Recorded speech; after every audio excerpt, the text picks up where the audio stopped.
Convido a todos, nesse momento, para fazermos uma breve oração, aproveitando esse momento de elevação que já temos nessa nossa preparação. E assim vamos elevando os nossos pensamentos ao nosso Mestre Jesus, a nossa querida mãezinha, Mãe de Jesus, que nos acolhe sempre no seu manto azul, colocando as nossas angústias, agradecendo ao Mestre Jesus pelo Evangelho que eles nos deu como guia de evolução espiritual, de vida, e agradecendo ainda ao nosso Pai Criador, que nos permita fazer nesse momento, tocar o coração de todos, e que a gente possa perceber, receber os seus ensinamentos da melhor forma, para entronizarmos isso em nossa vida. O tema nosso de hoje nós vamos falar da superação sobre a perda de pessoas amadas, e vamos nos reunir para refletir sobre esses temas que fazem parte da experiência humana, que nos visitam sempre em momentos decisivos da vida. Esses temas como a dor e a perda de pessoa amada, o que isso provoca, né? ou inconformismo ou revolta, contra uma postura de entendimento e de resignação. E também vamos tentar falar um pouquinho sobre as formas de superação disso, né? O que o Espiritismo pode nos auxiliar nesse sentido. Todos nós, em algum momento, nós somos chamados a atravessar por momentos de saudade, somos chamados a nos confrontar com o luto, com dificuldades, e invariavelmente com muitas situações que parecem maiores do que as nossas forças. Mas o Espiritismo, com essa visão consoladora e racional, nós vamos falar um pouquinho da racionalidade da fé mais na frente, o Espiritismo nos convida a enxergar tudo isso com maior profundidade, com mais esperança e com muito mais entendimento. Assim, as perguntas que vão nos guiar hoje nessa preleção basicamente são: como é que nós podemos transformar a ausência física, a dor da ausência física, em amor que continua? Também, como podemos transformar o sofrimento em uma oportunidade espiritual?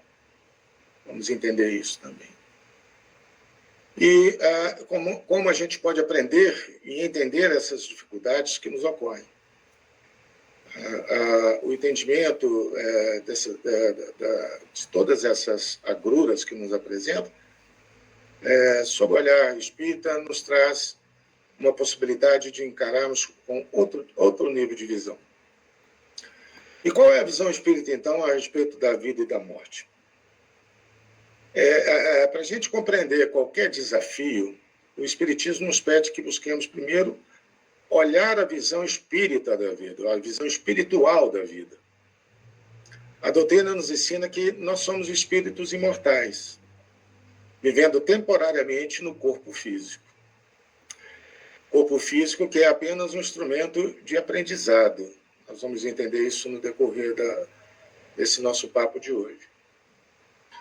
Resumindo, nós estamos aqui nessa vida material para aprendizado e para a evolução espiritual. Emmanuel nos lembra no livro da Fonte da Paz, psicografado por Chico Xavier, que a morte para a vida é apenas uma mudança. E Kardec reforça no Evangelho segundo o Espiritismo, no capítulo 2, que a vida verdadeira é a vida espiritual. Isso muda tudo, porque Se a vida continua, então os nossos laços continuam. E se a vida continua, então a dor não é destruição. Na verdade, a dor é transformação. E aí a gente se pergunta, por que nós enfrentamos essas dores e esses desafios? A dor, na luz do Espírito, não é castigo, não é injustiça. A dor, na verdade, é um instrumento educativo. Nós estamos hoje num mundo de provas e expiações, chama-se de provas, aquelas que são nos apresentadas de forma que superemos deficiências nossas espirituais. E as expiações, elas são nada mais, nada menos nos colocadas para a gente atender às leis divinas, principalmente as leis da justiça e a lei da causa e efeito, buscando resgatar o que fizemos no passado, para nós e para os outros. No Livro dos Espíritos, na questão 132, os Espíritos ensinam: Deus impõe a encarnação aos Espíritos com o fim de fazê-los atingir a perfeição. Eu estou fazendo esse introito para a gente realmente entender onde a gente vai passar a entender bem a questão das dores, dos seus motivos, da sua lógica e o encaminhamento para a gente superar. Então, estou dando essa rebuscada nos principais pontos para a gente depois realmente falar um pouquinho mais sobre eles. Então, no Livro dos Espíritos ainda, na questão seguinte, que é a 133, Deus nos diz que os espíritos superiores nos dizem que, pelas provas, Deus nos proporciona os meios de progredirmos. Ou seja, as dificuldades são caminhos de evolução planejadas com muito amor, porque Deus é amor. Deus é fonte de muita misericórdia e de muito amor. Ele nos criou. Então, a gente passa a entender que a dor ela é mais ou menos como uma lapidação moral. Se a gente imaginar o nosso espírito ainda como uma pedra bruta, um espírito ainda bruto, ele passa a ganhar brilho e nova forma pelo cinzel, pelo martelo e pelo cinzel da vida. Então, assim como um médico, às vezes, aplica um tratamento amargo para curar problemas do corpo, Deus permite experiências difíceis para curar o espírito. Com esse entendimento, a gente a gente deve observar a dor que melhora e vamos observar também a dor que piora, a dor que nos faz mal. Emmanuel alerta no livro Seara dos Médiuns que a dor não te melhora. A dor que não te melhora, melhor dizendo, ela te amarga. Porque quando ela é vivida com revolta, ela paralisa. Ela nos deixa parado num sentimento que nos corrói. Mas quando ela é enfrentada com entendimento, ela transforma. Ela é capaz de sublimar aquele momento de dor para algo maior. Então, voltemos ao luto sob a ótica da doutrina espírita.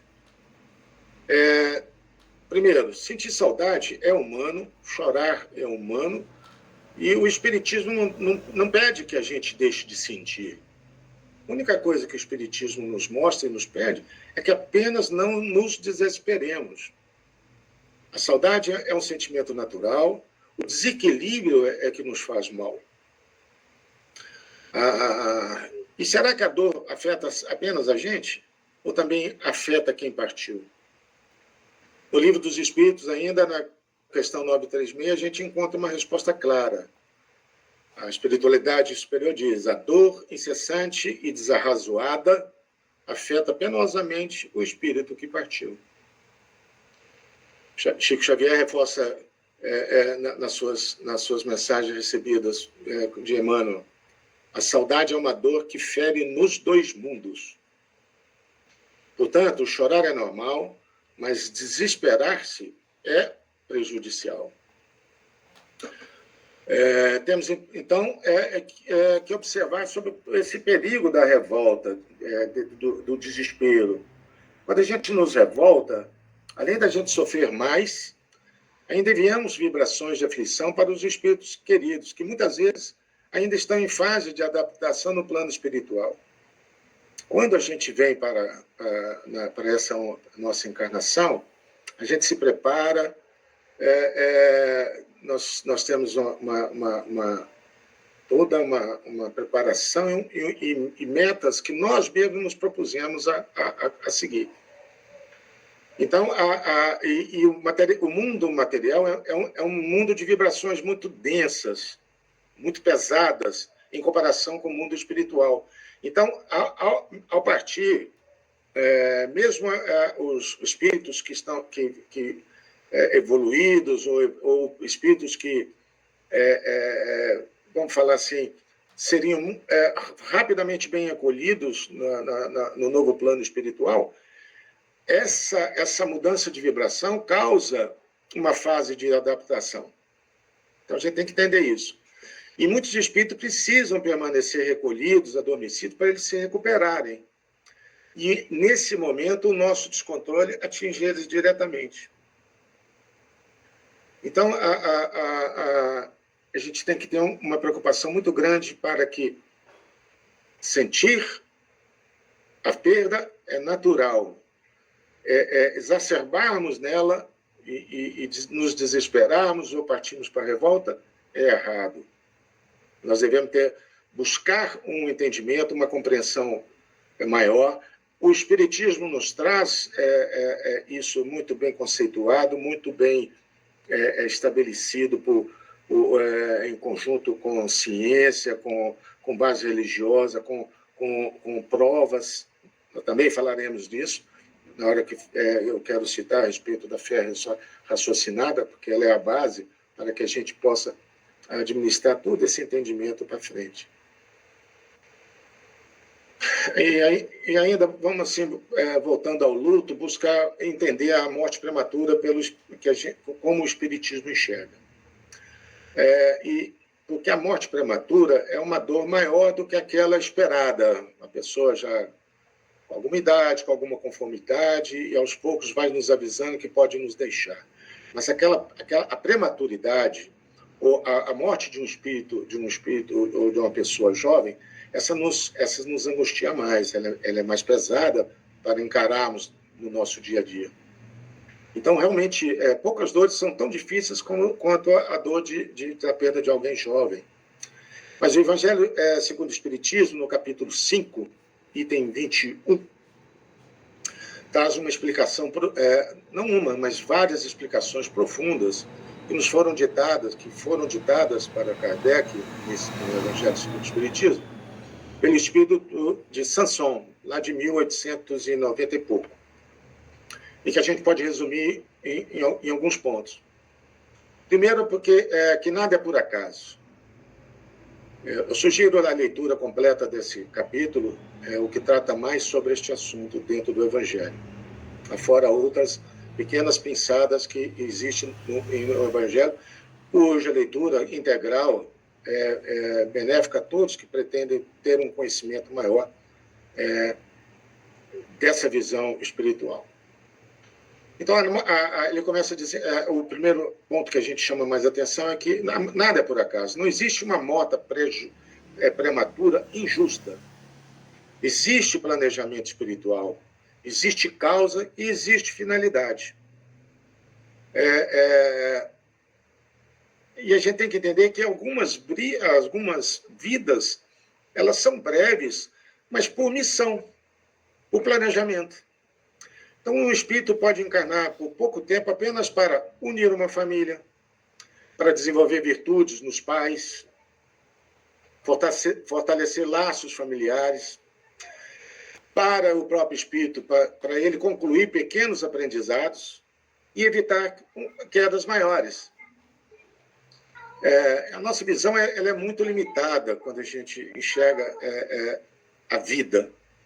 Porque Sansão explica que a gente, olhando da Terra, a gente pensa que, poxa, foi cedo demais. Não era a hora de uma pessoa como essa ir. Mas, visto do plano espiritual, muitos completaram exatamente o que vieram fazer. Tinham a sua missão e se foram porque a cumpriram. E isso nos chama atenção ainda para que, às vezes, a gente fica pensando que será que a duração da vida vai medir a nossa evolução? Não. A duração da vida não mede a nossa evolução espiritual. Tem existências longas, mas que são inúteis espiritualmente. A pessoa passa por uma vida de 100 anos e não agrega nenhum degrauzinho na sua escalada espiritual, rumo à perfeição, rumo à luz, rumo ao nosso Criador. Enquanto que existências curtas, mas que foram profundamente transformadoras, são 1000 vezes mais benéficos. O caminho de evolução foi muito maior.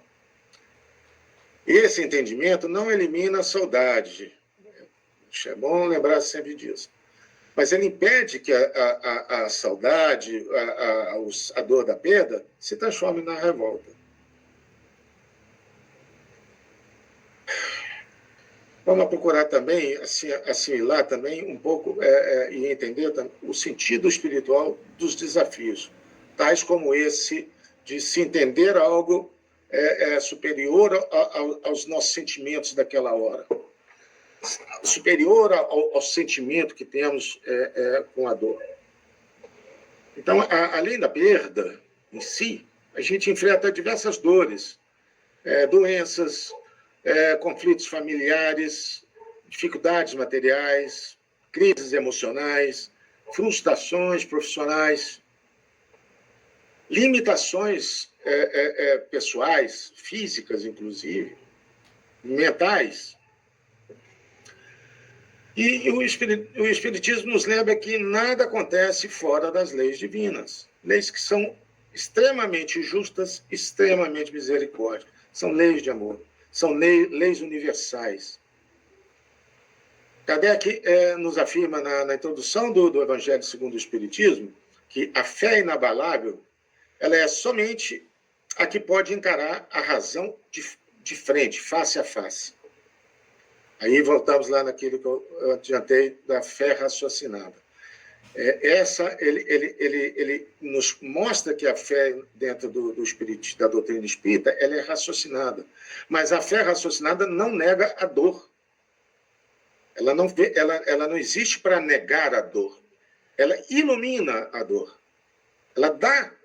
Ela mostra motivos para olharmos a dor com outra visão. E aí, como eu falei, fé raciocinada, o que é a fé raciocinada? Então, a fé raciocinada é a fé que une a razão ao conhecimento. Em vez de ser cega e sem questionamentos, a gente vê outras doutrinas, não criticando, mas a gente vê outras doutrinas que nos coloca assim, igual o Chicó lá do Suassuna, ele falava, é assim, só sei que é assim.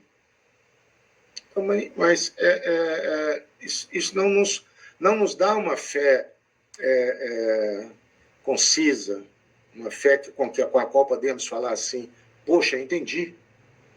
Então, a fé raciocinada é essa, que une a razão, para você ver razoabilidade nela, porque você entende, você conhece o que está sendo apresentado. E ela é uma fé que se baseia no estudo, na lógica e na compreensão das leis espirituais e morais, buscando sempre a verdade e a comprovação. O Espiritismo defende que a fé e a ciência não devem nunca entrar em conflito, pois as duas buscam entender a obra de Deus.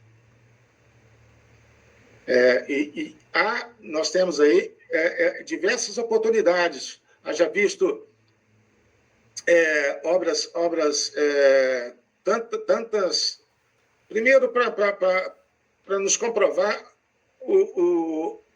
um dos pontos básicos da doutrina espírita, que é a reencarnação, que é essa que nos dá essa oportunidade toda de crescimento espiritual, de corrigirmos numa encarnação posterior uma situação vivida em outra. E se nós não vivemos uma experiência numa encarnação anterior, a gente tem na próxima reencarnação a proposta de nós podermos viver isso para entender e crescer espiritualmente. E o campo material, a vida, a passagem por aqui, é o melhor laboratório, onde a densidade das vibrações, onde as cargas e as oportunidades criadas principalmente pelo livre-arbítrio que Deus nos dá, nos oferece toda hora a oportunidade de encararmos de uma ou de outra forma. Se encararmos da forma errada, nos oferece depois a oportunidade de corrigirmos. Se optarmos pela forma errada, nós temos a lei de causa e efeito, que depois nós vamos ser obrigados a corrigir. E tudo isso no caminho natural de uma evolução espiritual. Então, assim, superar esses desafios, essas dores, como é que a gente pode fazer isso para superar isso de uma maneira mais prática? Vamos pegar aqui um pouco das orientações que a gente recebe nas diversas apresentações, Chico Xavier, a Kardec, que a gente pode ter aí, de como a gente superar esse tipo de dor. Nós vamos partir aqui para o ponto principal, como vamos fazer para realmente conseguir melhorar. Primeiro o que eu já falei, a doutrina não te impede de sentir. Então, você tem que se permitir sentir. Ninguém supera a dor reprimindo emoção. Ninguém supera. Isso só vai prejudicar e vai provocar o efeito contrário. Revolta, inconformismo. Outra coisa, transformar a dor em uma ação. O Chico Xavier dizia que se a dor bater na sua porta, trabalha. Vai fazer uma coisa e principalmente faz uma coisa para os outros. Quando nós ajudamos os outros, mais ajuda nós recebemos, mais do que a gente dá. Então, o trabalho no bem é um anestésico moral. Ele nos ajuda a passar por aquele período. Outra coisa importante, a prece como um alimento espiritual. No Evangelho segundo o Espiritismo, se não me engano, no capítulo 23, tem uma menção que fala assim: a prece é a luz acesa no coração. A prece não evita o que precisamos viver, mas vai nos fortalecer para atravessar esses períodos de sofrimento. Outra coisa, sustentar vibrações de paz para quem partiu. O ente querido vai receber essas vibrações. Esse amor sereno ajuda. O desespero vai prejudicar. Aceitar, mas não significa se entregar, mas procurar aceitar. A resignação nesse sentido, da gente aceitar, não é um sentimento de passividade, não um sentimento passivo. Ele, pela fé raciocinada, ele se transforma numa confiança ativa. Então, você, através da resignação que nos aparece pela nossa fé, ela vai nos trazer como resultado uma confiança mais ativa. Outra coisa, a gente tem que buscar cuidar da gente próprio. A gente, quando está sofrendo, seja uma doença, a perda de uma pessoa querida, passando por um momento difícil, lutando contra alguns desafios, seja por vícios, por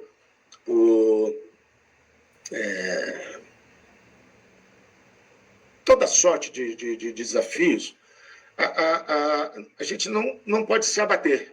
A gente não pode se deixar se abater. Então, a gente tem que cuidar do corpo e da mente.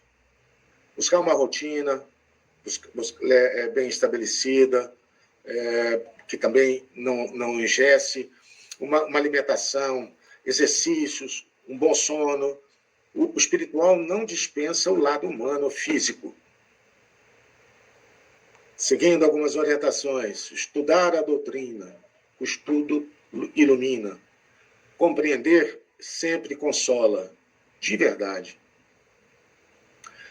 E, por fim, fechando essas ideias que o Espiritismo nos traz para superar esses momentos, é ter paciência com o tempo.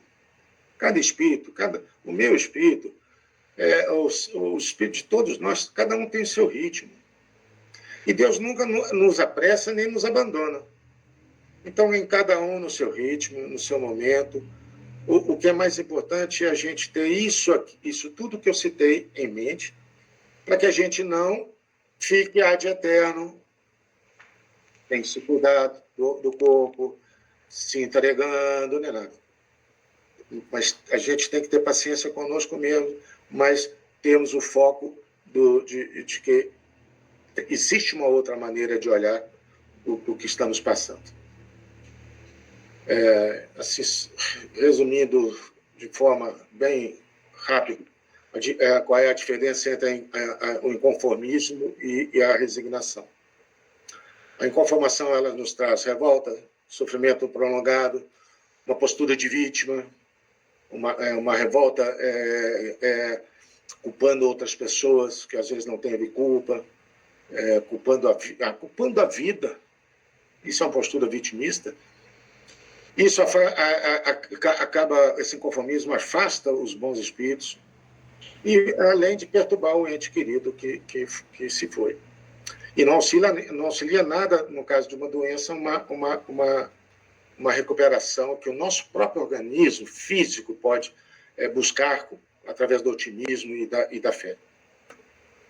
E a resignação espírita, ela nos traz um pouco mais de aceitação através do entendimento. Com isso, maior confiança em Deus, uma serenidade ativa, ela entende o seu momento, mas ela busca ter uma serenidade real. Você emite vibrações que auxilia quem partiu. E Emmanuel resume perfeitamente assim, tem uma passagem, eu não lembro aonde que está isso, é assim: se precisar chorar, chora. Mas Emmanuel sempre foi um espírito que bate forte, né? Ele vai falando, se precisar chorar, chora. Mas chora fazendo bem. Isso é Emmanuel.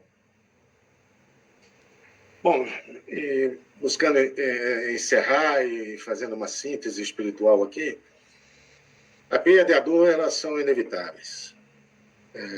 A gente sabe que a separação da morte, a morte é algo real, ela vai acontecer.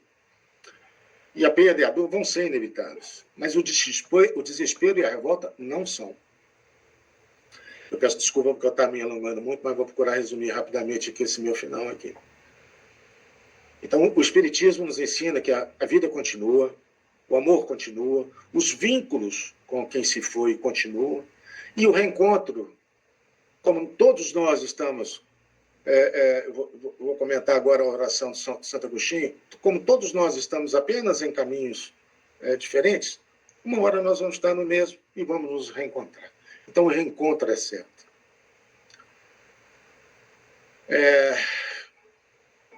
Finalizando, olhando a vida, saindo do olhar da vista da vida, olhando só pelo ponto material, em que a dor parece injusta, mas quando a gente vê a vida como algo imortal, nós somos seres imortais, de passagem, todos esses desafios vão ganhar um outro sentido. E aí nos leva a conclusões. Deus não erra, a vida não é falha, ela tem a sua razão de ser, nada é por acaso e ninguém está sozinho, nunca estaremos sozinhos. Eu vou finalizar, eu gostaria de ler uma oração que foi feita por Santo Agostinho. Na verdade, eu até já escutei dizer que foi feita pela, se não me engano, a Santa Marta, que era a mãe de Santo Agostinho, e que Santo Agostinho que a tornou pública, mas ela é conhecida como oração de Santo Agostinho, chamada A Morte Não É Nada. Essa oração foi a que me fortaleceu e fortaleceu as minhas filhas, quando eu também perdi inesperadamente, imaturamente, a minha esposa por Covid logo no primeiro ano, em 2020, no início da pandemia. Santo Agostinho é um dos pensadores mais estimados hoje no mundo, espiritualista, né? Ele foi padre católico, mas ele é um espírito de luz. E essa oração, longe de ser algo sombrio, triste, desesperador, na verdade, todas as reflexões de Santo Agostinho, ela nos transmite um sentimento de serenidade e de esperança. É bom a gente conhecer mais o que Santo Agostinho nos trouxe, não somente...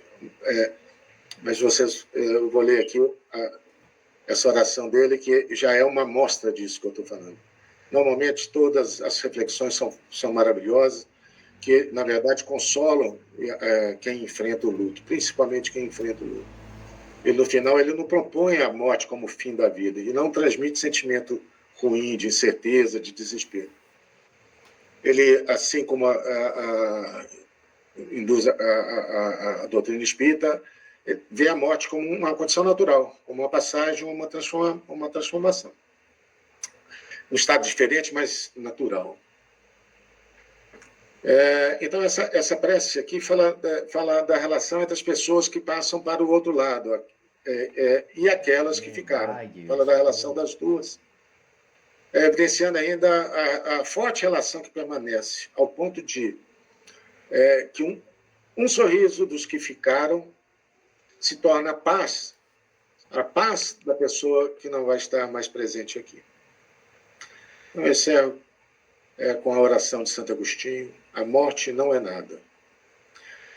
A morte não é nada. Vou me permitir lê-la. A morte não é nada. Eu somente passei para o outro lado do caminho. Eu sou eu, vocês são vocês. O que eu era para vocês, eu continuarei sendo. Me deem o nome que vocês sempre me deram.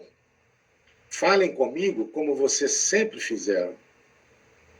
Vocês continuam vivendo no mundo das criaturas. E eu agora estou vivendo no mundo do Criador. Não utilize um tom solene ou triste. Continue a rir daquilo que sempre nos faziam rir juntos. Rezem, sorriem, pensem em mim. Rezem por mim. Que meu nome seja pronunciado como sempre foi, sem ênfase de tipo nenhum, sem nenhum traço de sombra ou tristeza. A vida significa tudo o que ela sempre significou. O fio não foi cortado. Por que eu estaria fora de seus pensamentos, agora que estou apenas fora das suas vistas? Eu não estou longe, estou apenas do outro lado do caminho. Você que aí ficou, siga em frente. A vida continua, linda e bela, como sempre foi. Essa é a oração de Santo Agostinho, que me deu força e capacidade para estar hoje entendendo muito melhor a ausência da minha amada.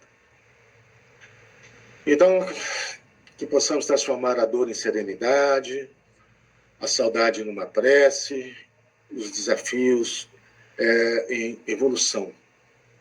E que Deus, nosso Criador, que Jesus, nosso Mestre, que nossa querida Mãezinha do Céu, nos cubra com seu infinito amor, com sua infinita misericórdia. Que assim seja. Muito obrigado a todos, uma ótima semana. Muito obrigado. Desculpe a demora da preleção. Uma ótima noite para todos.